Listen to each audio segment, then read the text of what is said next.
Oggi l'anniversario della morte di Andrea Camilleri, tante le iniziative in sua memoria. La Moby Zazza lascerà Porto Empedocle, aggressione razziale a Palermo, il sindaco di Messina chiude hotspot. Bilancio del secondo semestre del 2019, al centro delle indagini estorsioni e droga per rinvigorire le casse di Cosa Nostra. Dopo aver scavato 5 buche sulla spiaggia di San Leone, sceglie di cambiare posto per deporre le uova, è stata disturbata dalla confusione.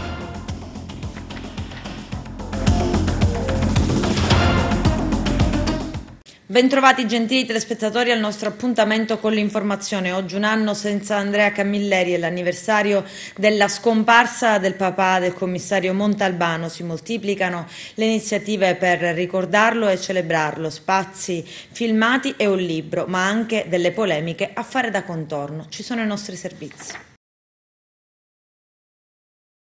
A un anno dalla scomparsa del maestro Camilleri, l'amministrazione comunale empedoclina ha organizzato diverse manifestazioni con 2 giornate di eventi. Momenti importanti per ricordare l'uomo, il regista, lo scrittore che ha inventato il personaggio del commissario Montalbano nella sua vera vigata. Questa sera alle ore 18 un'inaugurazione, un ritratto di Andrea Camilleri, dello street artist Ligama in via Salita Chiesa, il tutto all'interno di un percorso di rigenerazione urbana dal titolo La salita verso casa, a scalonata di Nenè, che prevede tra l'altro una decorazione artistica con i titoli dei libri più famosi dello scrittore empedoclino. A proporre l'iniziativa all'amministrazione comunale le 2 associazioni culturali Maria Terra e Arco Club d'Italia e i luoghi di Empedocle. In serata la proiezione in piazza Kennedy di una video intervista del giornalista Cavallaro ad Andrea Camilleri a cura dell'associazione La Strada degli Scrittori. Sì, questa è un'iniziativa proposta dalle associazioni Mariterra e Archio Club, i luoghi di Empedocle. Per l'esattezza l'ha realizzato un artista siciliano che si chiama Ligama, un giovane artista. Il sindaco è rimasto entusiasta di questa idea, hanno fatto un progetto di rigenerazione urbana complessiva, ma è soltanto uno degli eventi. Abbiamo poi alle 18 questa inaugurazione con degli artisti che faranno delle letture. Alle ore 21 avremo la strada degli scrittori con una video intervista in piazza Kennedy di Felice Cavallaro. Domani avremo invece un momento con le scuole, testi e luoghi nella vigata di Andrea Camilleri, un po' fatto in collaborazione col MIUR, con la scuola Pirandello, la scuola che fu di Andrea Camilleri, e poi alle 21:30 avremo la degustazione degli chef della scuola Euroforme. Vorrei puntualizzare che qui è il metodo che è cambiato, non è più una cultura che arriva dall'alto con decisioni prese dall'alto, ma tutto viene deciso con l'associazionismo, che dialoga col sindaco, con l'amministrazione, e tutto creiamo una sinergia in modo che sia qualcosa di condiviso dalle scuole alle associazioni, agli artisti locali, perché per noi la cultura deve essere qualcosa di profondamente democratico che coinvolga tutti. Questa è la nostra ricetta e di questo ringrazio il sindaco e tutte le associazioni che lavorano. Questa iniziativa nasce per onorare il maestro un anno dalla sua scomparsa. Abbiamo pensato di creare un percorso lungo questa via, che è la via che conduce alla sua abitazione. È un progetto che abbiamo chiamato la via verso casa, scalonata di Nenè, visto che coinvolge sia la via che anche la scalinata che porta proprio alla sua abitazione. È un progetto di riqualificazione urbana. Abbiamo fatto realizzare questo murales da Ligama, che è un artista che ha già collaborato con noi, brevissimo, e invece noi ci siamo occupati della scalinata, scegliendo tra tutti i capolavori del maestro 16 titoli, che sono proprio 16 scalini che portano a casa sua. Associazione Mariterra insieme a Archio Club, intanto siamo quindi 2 associazioni, siamo un gruppo di giovani, ci siamo adoperati appunto per sistemare questa scalinata, quindi per dipingerla. Abbiamo preparato il progetto, ci siamo organizzati, ci siamo coadiuvati, ma è una cosa che va avanti già da 3 settimane, quindi questo qua è il frutto di un lavoro di collaborazione che è durato, abbiamo trovato il tempo libero come volontari per fare questa cosa. Ricordare Montalbano sempre, ricordare Camilleri sempre, non solo oggi. Assolutamente, intanto questi scalini che abbiamo scelto, i titoli, sono quelli che riguardano proprio la nostra vigata, quindi sono titoli che riguardano i libri in cui si parlava di più di Gata, quindi diamo un po' omaggio al nostro paese, al centro storico, quindi facendo questo progetto di riqualificazione urbana. Siamo felicissimi del risultato, quindi venite a trovarci.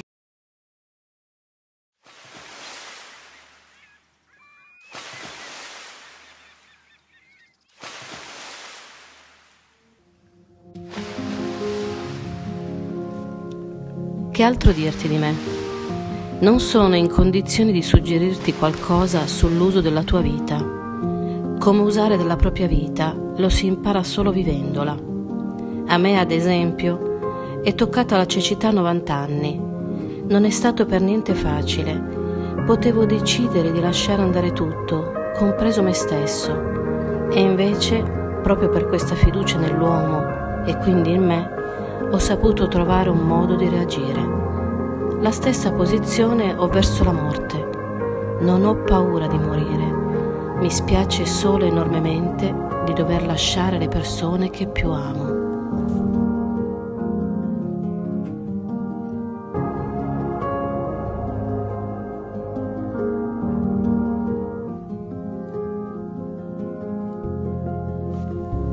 L'ultima cosa che ho imparato consiste nell'avere necessariamente un'idea.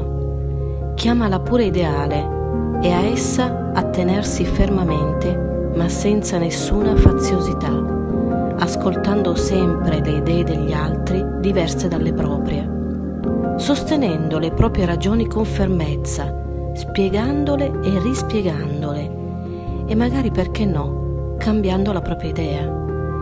Ricordati che, sconfitta o vittoriosa, non c'è bandiera che non stinga al sole. E ora dimmi di te.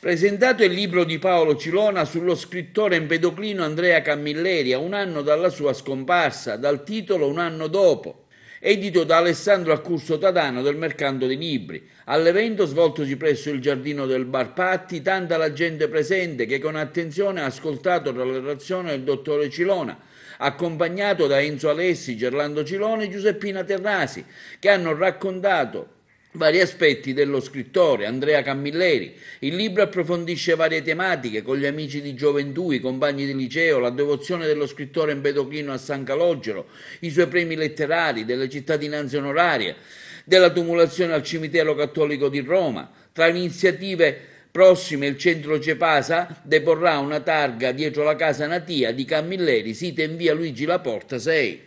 Sono tanti i capitoli che riguardano Andrea Camilleri, dalla nascita, gli amici di gioventù, gli amici e gli studenti del liceo, le sue prime esperienze teatrali, l'incontro con il piccolo teatro pirandelliano, il fatto di essere stato nominato grande ufficiale al merito della Repubblica Italiana, le cittadinanze onorarie di Agrigento e di Santa Fiora, il problema riguardante le lauree honoris causa, che proprio lui, grandissimo, non ebbe tuttavia una laurea da parte delle università siciliane. Sono tanti i fatti e soprattutto il problema che riguardò Camilleri fu la scelta del cimitero. Io lo spiego benissimo perché lui scelse il cimitero cattolico di Roma, perché lì è in buona compagnia, lì ci sono tanti e tanti di scrittori, registi,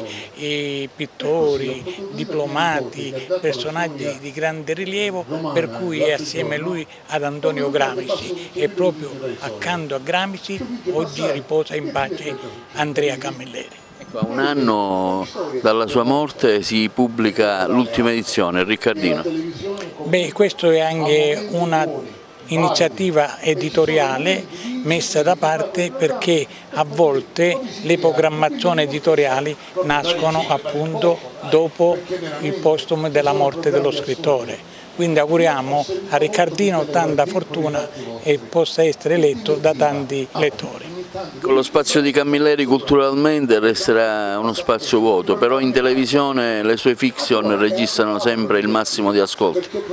Questo è anche vero, vuol dire che ancora la programmazione della RAI è tale che non può essere sostituita da altri elementi e da altri programmi. È tutto coperto, scopre la statua di Gesù risorto. E Gesù risorto com'è? senza bandiera, ma con puglia così. E la vinsero il centro-sinistra, no, allora la sinistra. Bene, sono quegli episodi che Andrea racconta con una ironia, una grande capacità di comunicazione. Una statua e un murales per ricordarlo. Il primo anniversario della morte di Andrea Camilleri, però, trascorre tra le polemiche. A far discutere è la statua di Camilleri seduto al bar che verrà inaugurata oggi in via Atenea ad Agrigento. Possono collocare la statua dove vogliono, dicono gli empedoclini, ma la storia di Camilleri è alla Marina. Camilleri, aggiungono, era di Porto Empedocle e la statua doveva stare qui perché sarebbe aumentato il turismo. Certo è bella questa sul turismo, visto che i turisti di fatto hanno arricchito un altro territorio, quello ragusano, grazie ai racconti del papà di Montalbano, con le riprese televisive girate in provincia di Ragusa, dove qualcuno a questo punto dovrà davvero ricordare per sempre cosa ha rappresentato per quella provincia Andrea Camilleri. E a proposito di polemiche, ne ha suscitate tante anche la serie televisiva del commissario Montalbano per i personaggi che recitano in un dialetto che si avvicina al trapanese e che comunque di agrigentino di Vigata non ha assolutamente nulla. Intanto c'è da dire che era stata l'amministrazione comunale di Porto Empedocle ad annunciare una statua di Camilleri seduto al bar di Via Roma, dove era solito recarsi.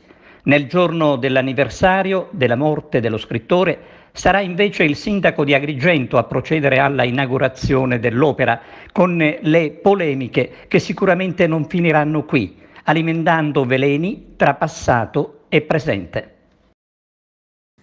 La Moby Zazza pronta a lasciare Porto Empedocle, l'armatore non proroga il contratto. Lello Casesa.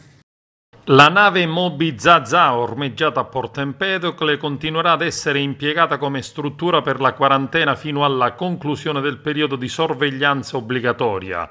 Lo ha confermato durante il question time alla Camera il ministro dell'Interno Luciana Lamorgese, facendo intendere che già da lunedì potrebbe salpare da Porto Empedocle. L'armatore infatti non ha ritenuto di prorogare il contratto con lo Stato, un contratto di circa 1 milione di euro a carico dei contribuenti.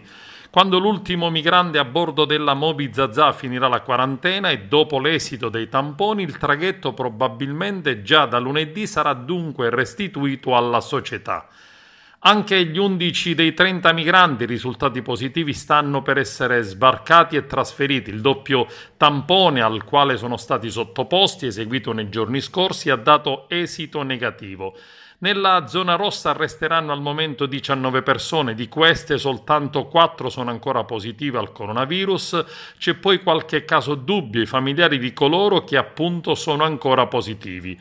Il gruppo dei 30 faceva parte dei 211 migranti salvati in acque internazionali dalla Sea-Watch 3. Immediata la risposta del sindaco della città marinara dopo la notizia della partenza della Moby Zazza. Non è servita per lo scopo per cui era stata richiesta. L'immagine della nostra cittadina è stata devastata dall'identificazione della nave con Porto Empedocle, mentre la nostra città da mesi è Covid-free. Ida Carmina, sindaco della città di Porto Empedocle, da diverso tempo aveva chiesto lo spostamento a Pozzallo della nave. Speriamo, ha concluso, che il periodo di sorveglianza sanitaria in corso lunedì si concluda e dopo, soprattutto l'esito dei tamponi, la Moby Zazza lascerà Porto Empedocle. L'avevamo voluta per evitare che i migranti sbarcati a Lampedusa venissero trasportati con traghetto di linea senza aver effettuato i tamponi, ha detto ancora Ida Carmina. Invece è stata utilizzata come ricovero, hotspot galleggiante per chi proveniva dalle ONG, con le conseguenti di cui tutti sappiamo benissimo. L'immagine della nostra cittadina è stata appunto devastata dall'identificazione della nave con Porto Empedocle, come se noi fossimo il principale focolaio, mentre invece grazie ai sacrifici dei miei concittadini non si registrano fortunatamente da mesi casi di Covid. Pestaggio a sfondo razziale di un senegalese, 3 arresti a Palermo, i dettagli nel servizio.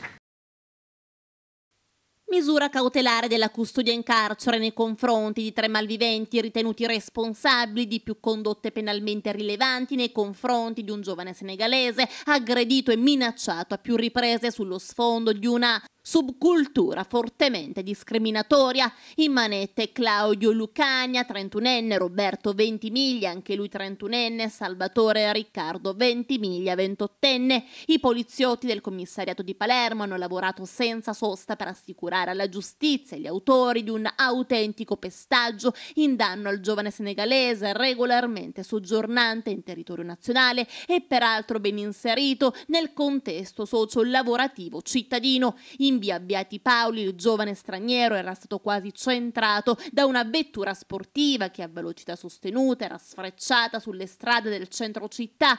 Le risentite ma garbate parole rivolte dal giovane straniero all'autista della vettura, Claudio Lucania, avrebbero scatenato un flusso di violenza nei suoi confronti che sarebbe andato ben al di là di un contenzioso stradale e sarebbe stato costellato da inequivocabili epiteti a sfondo razziale. L'autista della vettura ed un centauro, suo amico Roberto Ventimiglia, presto giunto a spalleggiare l'amico, avrebbero percosso il senegalese reo di aver sollevato le ragioni di chi crede di aver subito un torto. I palermitani avrebbero cercato ancora una volta di investire il senegalese, lo avrebbero colpito con calci e pugni e Roberto Ventimiglia avrebbe addirittura indirizzato colpi di catena al capo della vittima, accompagnando la violenza con frasi discriminatorie.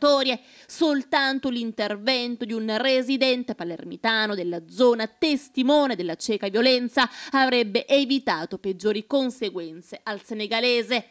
A distanza di qualche ora dall'accaduto, lo straniero sarebbe stato raggiunto lungo le strade della movida cittadina da un nutrito gruppo di malviventi, all'interno del quale è risaltata la magra condotta di Salvatore Riccardo Ventimiglia. Questi, brandendo una spranga, avrebbe minacciato lo straniero di pesanti ritorsioni nel caso in cui egli avesse presentato una formale denuncia del violento pestaggio. I messaggi intimidatori non avrebbero però raggiunto lo scopo di impaurire il senegalese, che anzi avrebbe raccontato quanto successo prima e dopo alla Polizia di Stato, ricevendone conforto e protezione. Fuga di migranti da un hotspot di Messina, il sindaco De Luca lo chiude, i fuggitivi mettono in pericolo, dice, la popolazione. Vediamo. Oggi pomeriggio dall'hotspot di Bisconte a Messina ufficializzeremo tramite un'apposita conferenza stampa la chiusura della struttura abusivamente realizzata nell'ex caserma Gasparro.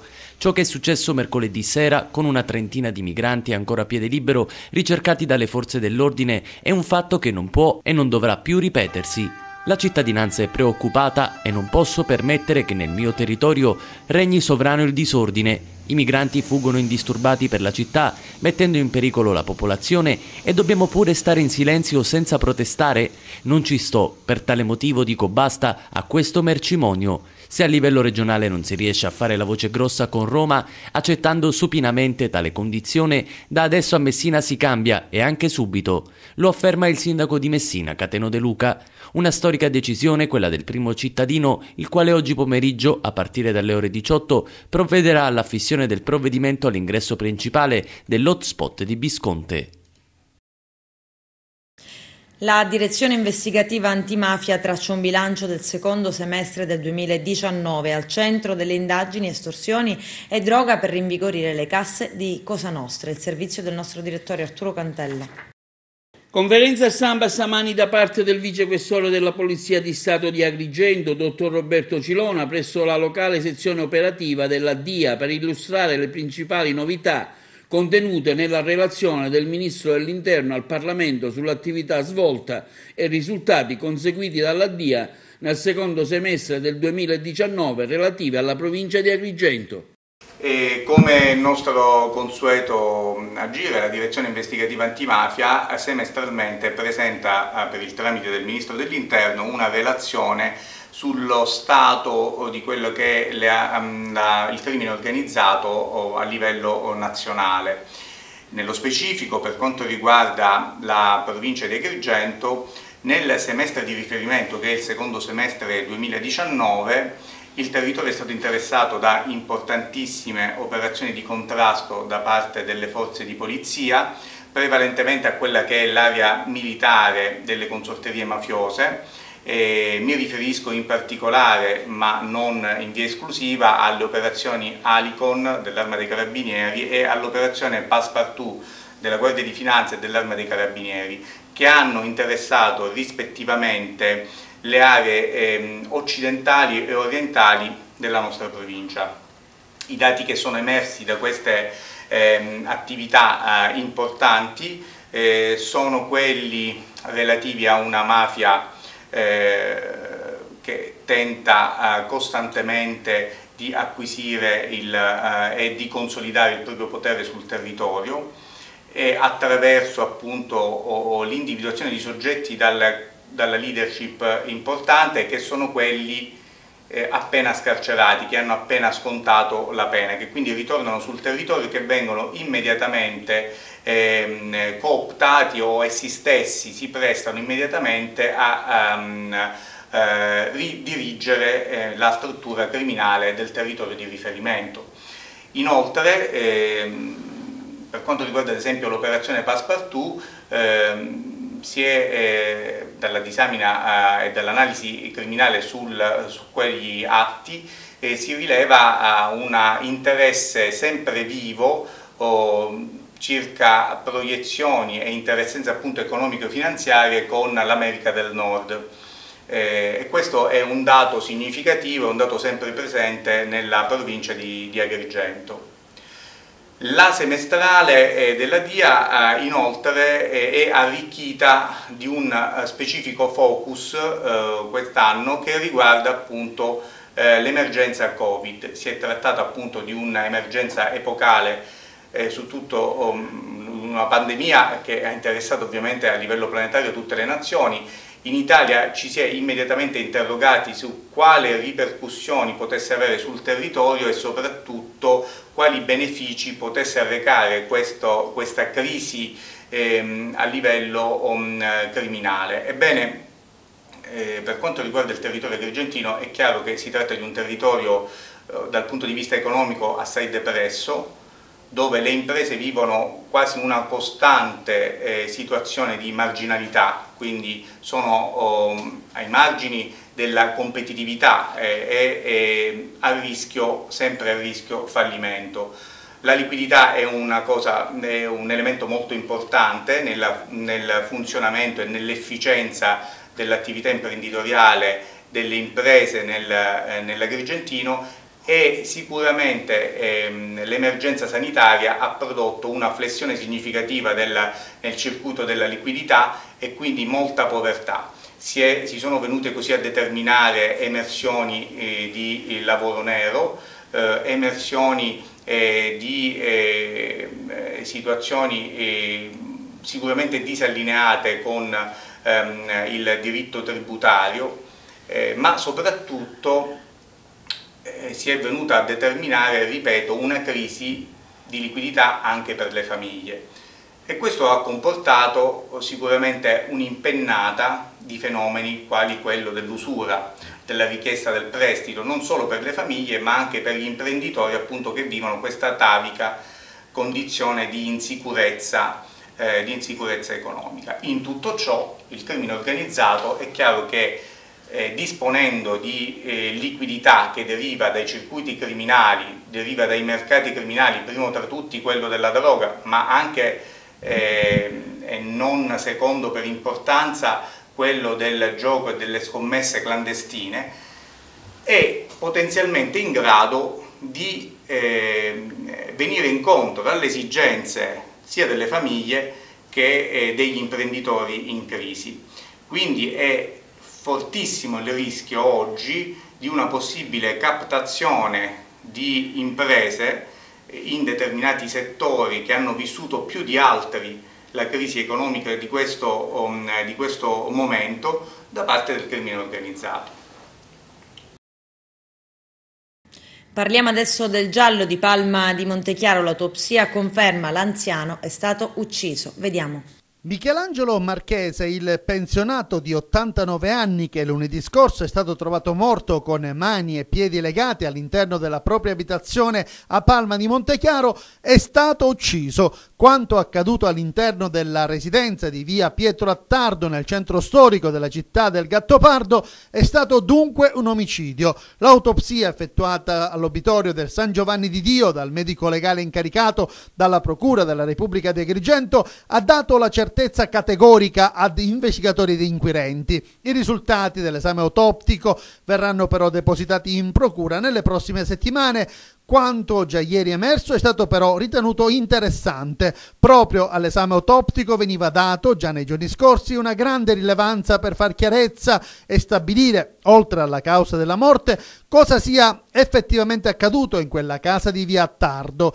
Dell'inchiesta coordinata dal sostituto procuratore Chiarabisso e dallo stesso procuratore capo Luigi Patronaggio si stanno occupando i carabinieri del reparto operativo di Agrigento e quelli della compagnia di Licata. L'esame, essendo stato ritenuto interessante, certamente indirizzerà gli investigatori sulla più attendibile ipotesi della dinamica dei fatti. Su come l'anziano sia stato ucciso, dopo l'autopsia non è trapelato nessuna indiscrezione. Fitto e riservo investigativo, tanto da parte della Procura che dei Carabinieri, su ogni dettaglio dell'intera vicenda. Pare che al momento non vi siano però sospettati, non ci sono neanche conferme ufficiali a tal riguardo. Subito dopo il ritrovamento della salma, lunedì mattina, era stata ipotizzata una rapina finita male, visto che l'anziano aveva le mani e i piedi legati. Non è mai trapelato però se e cosa effettivamente fosse stato portato via da quella casa. Uno degli interrogativi che ci sono inevitabilmente: non si rassegna alla fine della relazione coniugale e inizia a perseguitare la sua ex, abusando persino di lei in una circostanza. Con queste accuse un 29enne di Canicattì è stato rinviato a giudizio per le accuse di stalking e violenza sessuale. La prima udienza del dibattimento è in programma il 24 novembre davanti ai giudici della seconda sezione penale del Tribunale di Agrigento, presieduta da Vilma Angela Mazzara. La ragazza, che l'anno scorso ha denunciato il suo ex fidanzato facendolo finire agli arresti domiciliari, aveva confermato le accuse anche in aula. Lo aveva fatto nel corso dell'incidente probatorio davanti al GIP Stefano Zammuto, dove la sua testimonianza è stata quindi cristallizzata e sarà pienamente utilizzabile al processo. Il 29enne lo scorso 28 agosto è finito ai domiciliari. La misura nei mesi successivi è stata attenuata ed oggi è sottoposta al divieto di avvicinamento alla presunta vittima, che si è costituita parte civile con l'assistenza dell'avvocato Diego Giarratana. L'episodio più grave sarebbe accaduto nei primi giorni del mese di agosto del 2019. Il 29enne avrebbe raggiunto la ragazza nei pressi di un luogo di lavoro a Canicattì e avrebbe abusato di lei. L'avrebbe attesa e poi, forse con una scusa o forse chiedendo una chiacchierata chiarificatrice, avrebbe convinto la sua ex di qualche anno più giovane a salire in macchina. Ed è proprio sull'autovettura, sostiene l'accusa, che avrebbe abusato della sua ormai ex fidanzata, alla quale sarebbero state pronunciate frasi del tipo «tu sarai sempre mia». Adesso la decisione del giudice per le udienze preliminari Alessandra Vella, che accogliendo la richiesta del pubblico ministero Chiarabisso, il difensore Calogero Meri non aveva chiesto riti alternativi, ha disposto l'approfondimento dei fatti in dibattimento. Adesso c'è la pubblicità, tra poco vi aspetto. Nenè Mangiacavallo si insedia a capo del Consorzio Universitario di Agrigento. Il 29 luglio la presentazione ufficiale della nuova governance, il servizio del nostro direttore Arturo Cantella. Si è svolta ieri al Consorzio Universitario Empedocle di Agrigento l'assemblea dei soci per l'insediamento del nuovo presidente e della nuova governance. Per dare ufficialità a che il dottor Nenè Mangiacavallo sarà alla guida di Empedocle Consorzio Universitario di Agrigento, nominato direttamente dall'assessore regionale alla formazione Roberto Lagalla. Il presidente facente funzioni Giovanni Di Maeda, che è stato alla guida del consorzio fino ad oggi, riprenderà la sua carica di vicepresidente al fianco del dottore Mangiacavallo, medico e con una lunga esperienza in politica, che insieme al professor Lavanco rappresenterà l'Università di Palermo.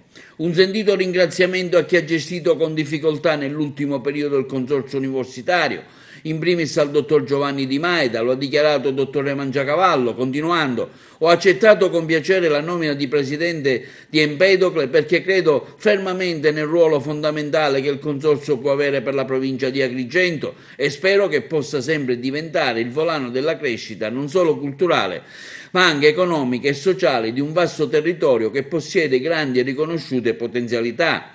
Mentre il dottor Di Maeda nella sua dichiarazione esprime grande compiacimento per la nomina del dottor Mangiacavallo, che è espressione del nostro territorio. Vi è già grande unità di intenti rispetto al lavoro fatto e alle nuove prospettive di crescita del consorzio universitario e lavoreremo unitamente al rappresentante dell'Università di Palermo, professor Lavango, nell'interesse di tutti. Con la nomina del nuovo presidente del Consiglio di amministrazione, un'offerta formativa più ampia dell'Università degli Studi di Palermo e un corso di laurea in mediazione linguistica e culturale della scuola Agora Mundi. Il Consorzio Empedocle si candida così a essere uno dei migliori poli per l'accoglienza dei suoi numerosi studenti che vorranno intraprendere nuovi e importanti studi, non solo nella nostra provincia, ma nell'intero territorio regionale e nazionale, promuovendo una lunga serie di iniziative culturali di spessore per ampliare maggiormente il suo raggio d'azione. Giorno 29 luglio l'insediamento del presidente Nenè Mangiacavallo e la nuova governance verrà presentato con una manifestazione pubblica nell'auditorium del Consorzio Universitario nel rispetto delle normative antivirus anti-Covid emanate dallo Stato centrale. Il coordinatore dell'associazione ambientalista Mariamico, Claudio Lombardo, descrive il travaglio preparto di una tartaruga caretta caretta a San Leone, allegando anche foto e video. Lombardo racconta: ieri sera una grossa tartaruga caretta caretta è arrivata dal mare per deporre le sue uova lungo la spiaggia del Viale delle Dune. Purtroppo ha scelto la spiaggia sbagliata. Dopo 3 ore di travaglio e ben 5 buche scavate è andata via senza deporre alcun uovo. Questo perché la spiaggia è stata invasa da curiosi che in centinaia sono accorsi in zona disturbandola durante l'operazione. Schiamazzi, flash e all'improvviso anche l'arrivo di un cane l'hanno disturbata a tal punto che è dovuta andare via. Tutto ciò nonostante la presenza dei volontari di Mariamico, del WWF, dei carabinieri e degli uomini della Capitaneria di Porto. Speriamo che nella notte abbia trovato una spiaggia più tranquilla ed abbia deposto le sue uova. Su richiesta del prefetto, l'esercito al lavoro a Palermo per ripristinare la viabilità della circonvallazione dopo l'alluvione di mercoledì scorso. Vediamo.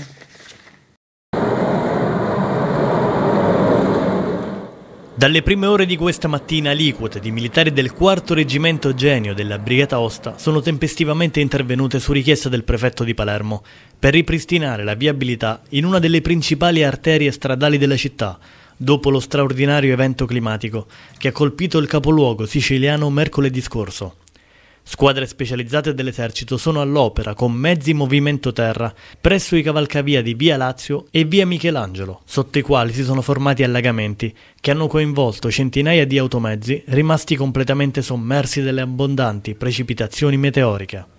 I mezzi dell'esercito dovranno rimuovere migliaia di metri cubi di fango che si sono depositati all'interno dei tunnel stradali e le tonnellate di materiali trascinati dalla furia dell'acqua sull'intero letto stradale. Il ritorno alla normalità è previsto dalle autorità comunali entro il fine settimana. L'esercito italiano è stato impiegato più volte negli ultimi anni in attività di soccorso alle popolazioni colpite da eventi naturali. Il concorso fornito dal sisma in Abruzzo alle emergenze maltempo in tutta Italia, dall'esondazione di corsi d'acqua in Toscana alle frane causate dal dissesto idrogeologico in Calabria e Sicilia, si è rilevato determinante sia nelle fasi iniziali sia nel successivo processo di normalizzazione e assistenza. Questi risultati sono stati conseguiti grazie alle risorse umane e alle capacità di intervento della Forza Armata, ma anche sulla base dei piani esistenti e delle intese con la Protezione Civile e le altre strutture operative per la gestione delle emergenze. Queste predisposizioni sono state oggetto negli anni di un naturale processo evolutivo che si è sviluppato nel tempo sulla base delle esperienze maturate e dall'evolversi degli organismi, militari e non, interessati a questa specifica funzione. L'evento si inquadra in un contesto legato ai cambiamenti climatici in atto. La frequenza di questi eventi caratterizzati da piogge intense in un periodo di tempo molto, molto breve ormai sta aumentando notevolmente. Oggi parliamo di Palermo, però insomma nelle settimane precedenti abbiamo parlato di altre aree e quindi ciò significa che sicuramente dobbiamo sempre di più abituarci a questi fenomeni.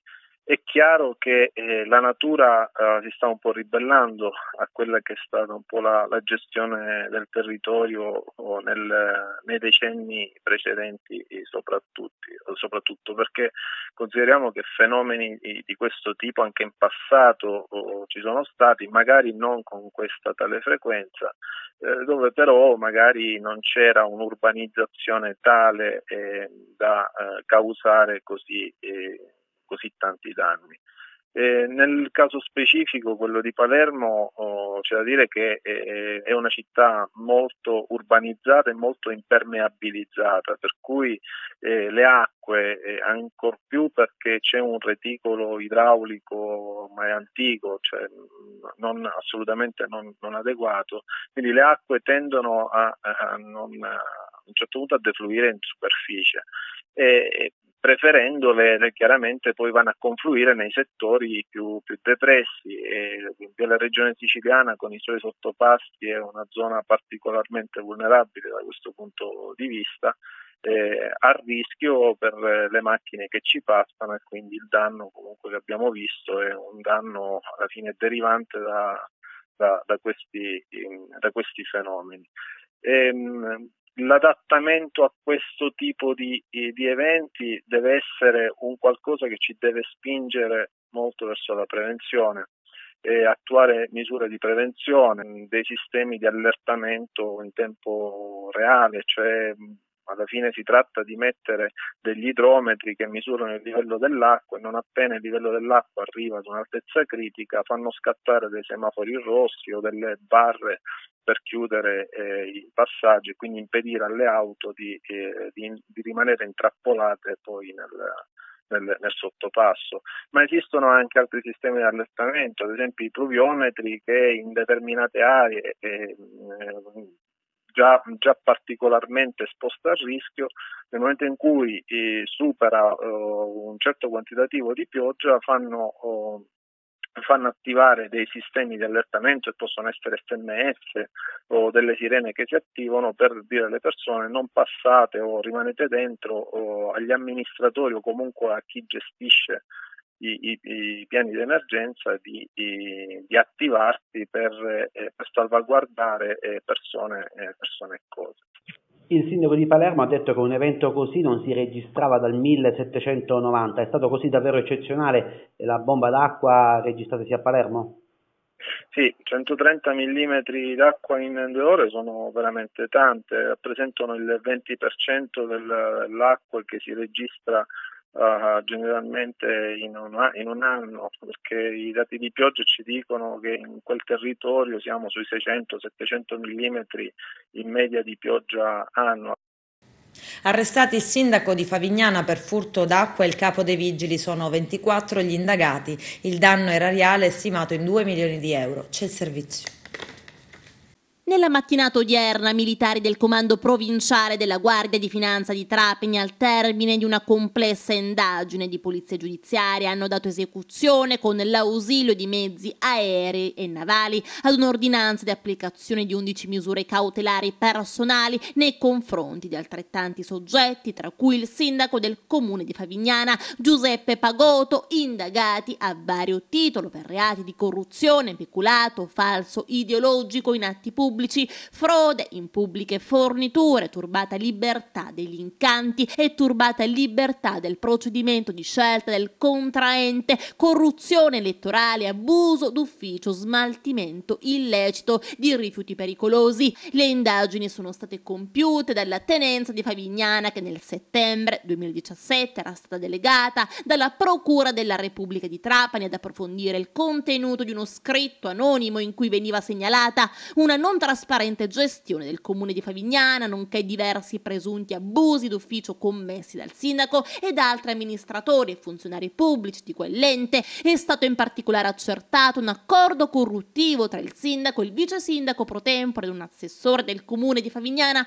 con i referenti ed alcuni dipendenti di una compagnia di navigazione partenopea e di altra società di capitali con sede a Roma, entrambi facenti parte di un unico raggruppamento temporaneamente temporaneo di imprese che ha ottenuto dal Ministero della Difesa l'aggiudicazione del contratto di fornitura di acqua potabile mediante navi cisterna nelle isole minori della Sicilia. A riguardo è emerso un sistematico scambio di favori che ha visto alcuni funzionari comunali omettere volutamente l'effettuazione dei prescritti controlli sul quantitativo di acqua potabile trasportata e scaricata dalle navi, nonché attestare falsamente la fornitura di quantitativi superiori a quelli effettivamente erogati. Dal canto loro gli imprenditori, illecitamente favoriti da tale sistema, ricompensavano i pubblici funzionari con varie utilità. Le indagini hanno inoltre rivelato la commissione ad opera del primo cittadino, soprattutto durante la campagna elettorale per le elezioni amministrative svoltasi nel mese di giugno 2018, di svariati abusi ed illeciti con la collaborazione del compiacente comandante della locale polizia municipale.